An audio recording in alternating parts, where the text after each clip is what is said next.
Hello and welcome to the program. I'm Layo Adegoke. We begin in military-ruled Myanmar, where a court has sentenced deposed leader Aung San Suu Kyi to prison after convicting her of charges widely dismissed as politically motivated. According to state TV, Suu Kyi is set to serve 2 years in detention at an undisclosed location, a sentence reduced from 4 years after a partial pardon from the country's military chief. The ruling is the first in a dozen cases the military has brought against the leaders since the coup in February. The deposed leader was charged with incitement and breaching COVID-19 restrictions, according to a source. President Win Myint was handed the same sentence, and critics are dismissing the case as a farce. The United Nations has also denounced the sentences, describing it as a sham trial. The military is attempting to use any means, including the judiciary, including the courts, to remove all political opposition. However, it's quite impressive that tonight in Myanmar, you're still seeing the banging of pots and pans by people in the country in opposition to the military. This kind of a sentence for Aung San Suu Kyi and the continued detention of political opponents, we believe it will only embolden the resistance against the illegitimate rule of the military.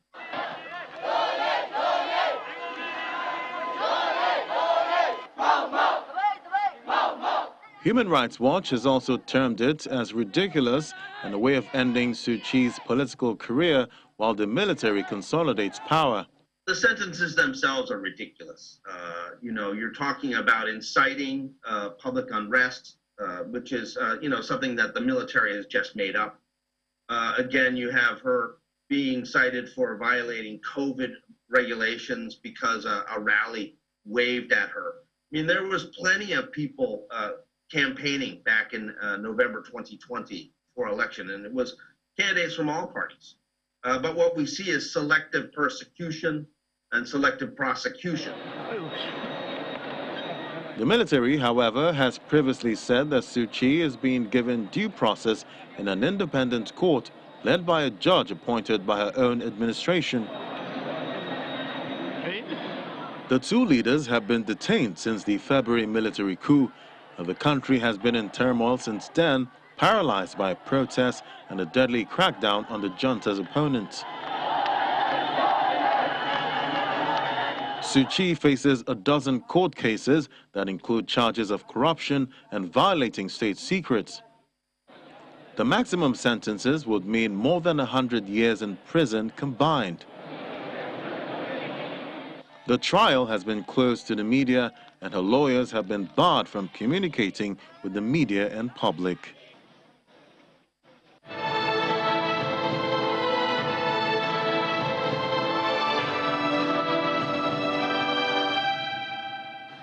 And now to our coverage of the COVID-19 pandemic. Creators of the Oxford AstraZeneca vaccine, Sarah Gilbert, warns that future pandemics could be more lethal than the current COVID crisis.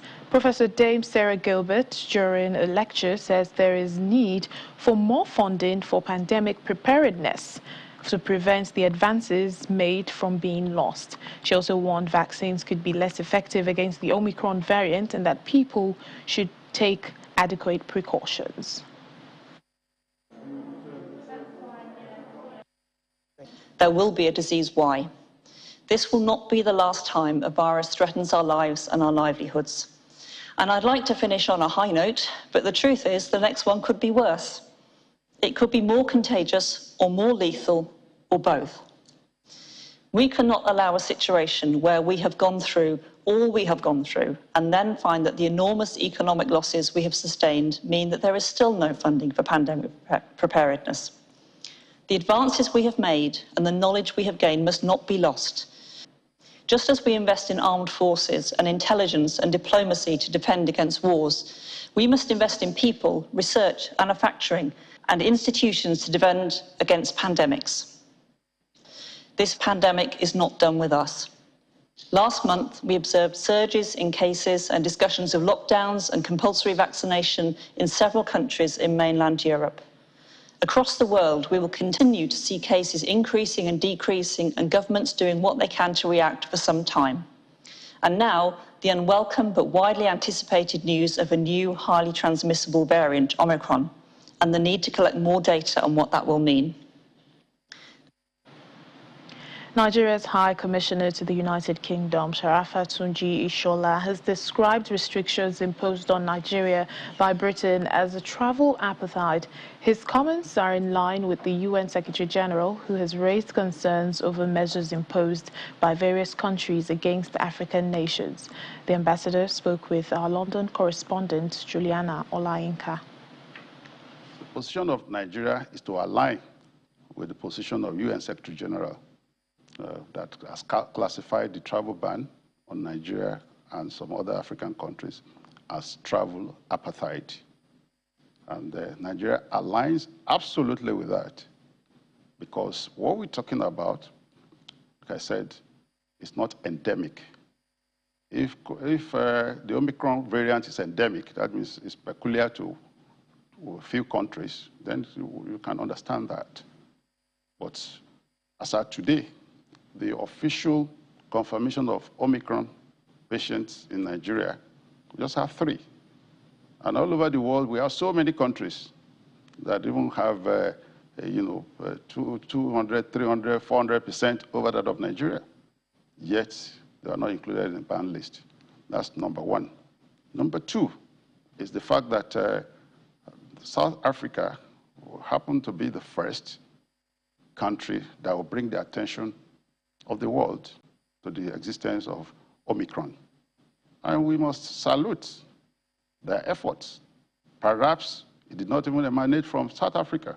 Let's move on to our global updates. Amid fears of the Omicron variant, President of South Africa says hospitals are preparing for more admissions. Plus, UK expert says Omicron could become the country's dominant variant within weeks. More on this and other developments from around the world on our global updates. South Africa is preparing its hospitals for more admissions amid a 4th wave driven by the new variant. Omicron was detected in South Africa last month, triggering global alarm amid fears of a new surge of infections. South Africa's daily COVID-19 cases surged last week to more than 16,000 on Friday, up from roughly 2,300 on Monday.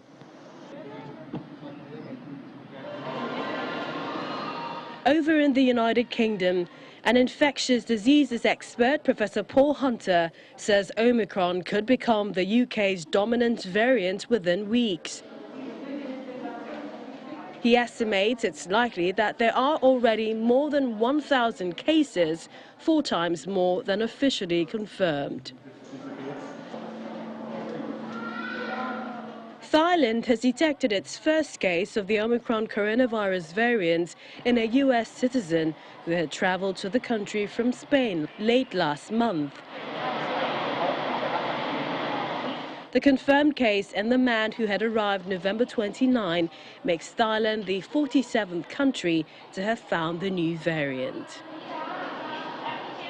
In other developments, Italy has beefed up its measures to curb a wave of COVID infections by introducing new rules that target unvaccinated people.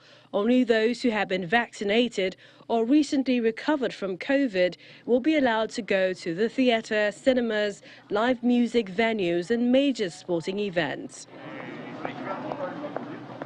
And finally, children aged between 6 to 9 years old in the Philippines' capital of Manila have returned to school for the first time after nearly 2 years of online classes as part of a pilot scheme to resume face-to-face learning after the pandemic disrupted the education of 27 million students. The Philippines, which had imposed some of the world's longest lockdowns, is among the last countries to reopen schools.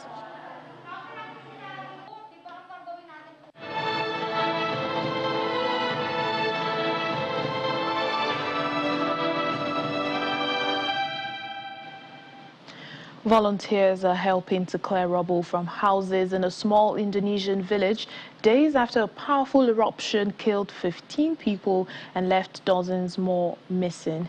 In footage shared by members of a humanitarian group, rubble lay scattered outside houses and roofs had collapsed into the rooms below, while rescue efforts continue to retrieve bodies. The tallest mountain on the island of Java erupted dramatically on Saturday, hooting a towering column of ash into the sky that blanketed surrounding villages. The death toll currently stands at 15, while 27 people are said to be missing. The volcano erupted again this morning, with Indonesia's Center for Volcanology and Geological Hazard Mitigation warning of continued seismic activity.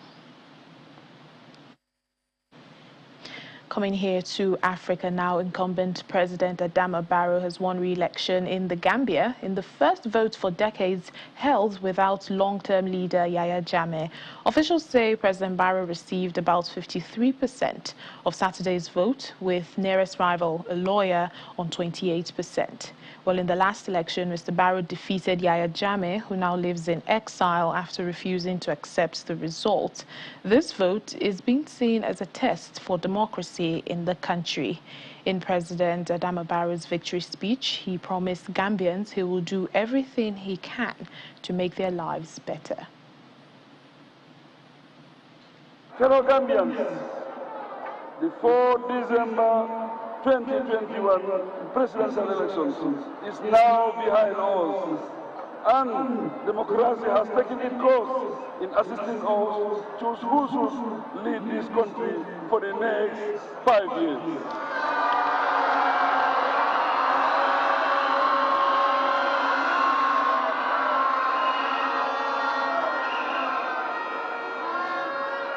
Having been the lucky person to be chosen by you, I sincerely assure you, each and every one of you, that I will do all I can and utilize every resource at my disposal to make the Gambia a better place for us all.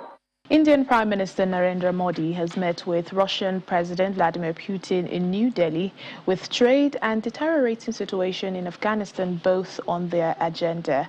Afghanistan's takeover by the Taliban earlier this year has led to a humanitarian crisis in the country, which New Delhi and Moscow have both previously said risks destabilizing the region. The visit by President Putin and several top Russian officials comes amid increasingly strained relations between Russia and the United States. That's also a key Indian ally. India and Russia are expected to cement several trade and defense pacts at the summit. Pope Francis has ended his visit to Greece with a speech to Catholic youth at a school in Athens. People lined up outside the Catholic St. Dionysius school, waving flags as Francis arrived in a blue Fiat. During his speech, he encouraged unity and fraternity in the community and for students to keep their faith alive. Greece's Catholic community is a mosaic of nationalities, which includes many immigrants and refugees, and Greek Catholics are only 50,000 in some 150,000. Well, some 50% of students at St. Dionysius School of the Ursuline Sisters are children of migrants from the Philippines, Poland, Ukraine, and Croatia.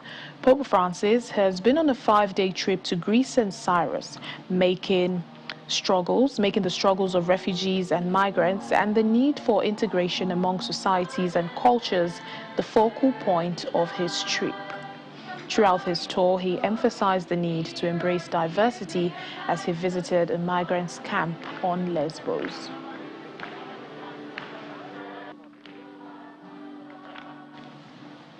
Nobel Literature Prize winner Abdulrazak Ghana has received his prize at a London ceremony. The Tanzanian, who was named winner in October by the Swedish Academy, has collected his medal for the 2021 Nobel Prize in Literature.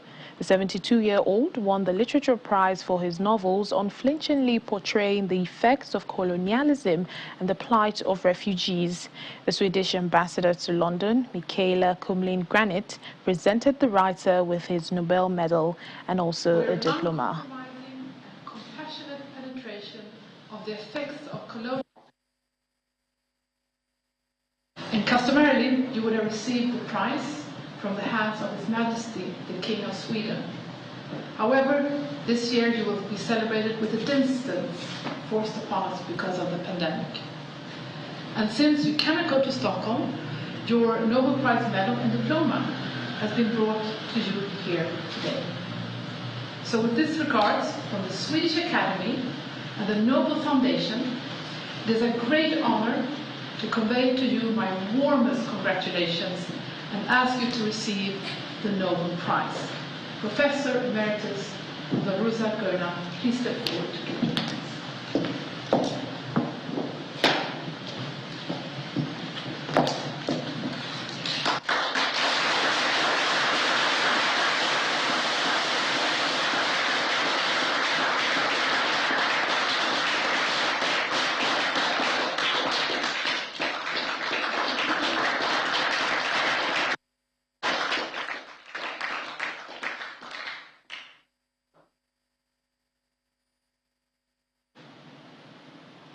Robot engineers at Cornwall-based Engineered Arts have unveiled a remarkably human-like android called Amica. A short promo video released by the company shows Amica seemingly waking up, looking at its hands and then towards the camera. The 40-second clip has racked up well over 10 million views online since Engineered Arts released it earlier. Amica has grey-colored skin with deliberately gender and race-neutral characteristics. The company describes it as the world's most advanced human-shaped robot, representing the forefront of human robotics technology.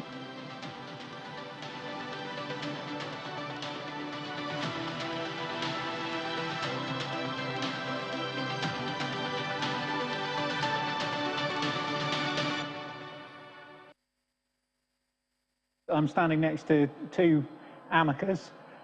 They're our latest generation of humanoid robot designed for human-robot interaction. So the reason for making a robot that looks like a person is to interact with people. So human face is a very high bandwidth communication tool, and that's why we've built these expressive robots. A lot of people working on AI, interaction, all kinds of new apps that are using vision systems, segmentation, face recognition, speech recognition, voice synthesis. But what you don't see is the hardware to run all that software on. So what we're trying to provide is a platform for AI. Speedcubers from across the world went head-to-head at the virtual 2021 Red Bull Rubik's Cube World Cup final over the weekend, with American Max Park winning 2 golds and retaining his crown in the coveted Speedcubing event.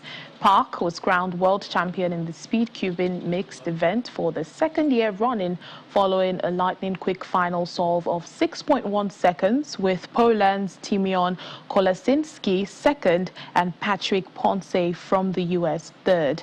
Park's first solve of the day was a world-class 4.83 seconds. However, the quickest came in the seeding round as Felix Zemdegs of Australia posted an incredible 4.07 solve. Park also took home the title of fastest hand, beating Juliette Sebastien of France 3-1 in the final, with Philipp Weyer of Germany 3rd in this single-handed event. Park's fastest solve in the final round was recorded at an astonishing 11.908 seconds.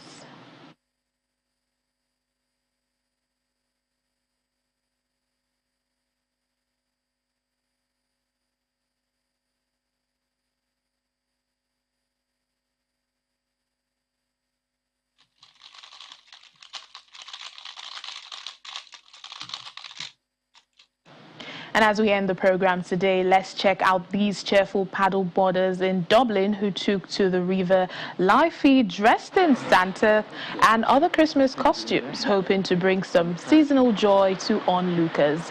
The group, dressed in red and white Santa outfits, donned reindeer costumes and decorated their paddle boards with lights and inflatable figures as they waved to people watching from dry land and also rang a bell. Their aim, they say, is to bring joy, smiles and laughter to visitors in Dublin city centre. The group ended in the front of the illuminated costume house quay in Dublin city centre. To everyone around.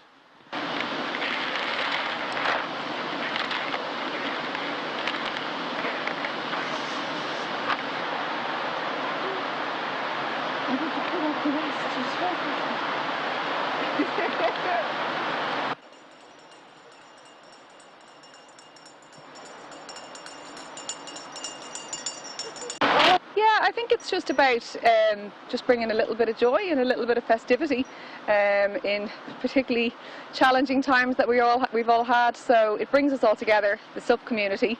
So it's just a nice excuse to kind of meet each other. We haven't seen each other in a little while, and then just bring a bit of Christmas cheer to Dublin. Well, 'tis the season to be jolly. That's it on the program for today. Thank you so much for watching. I'm Layo Adegoke.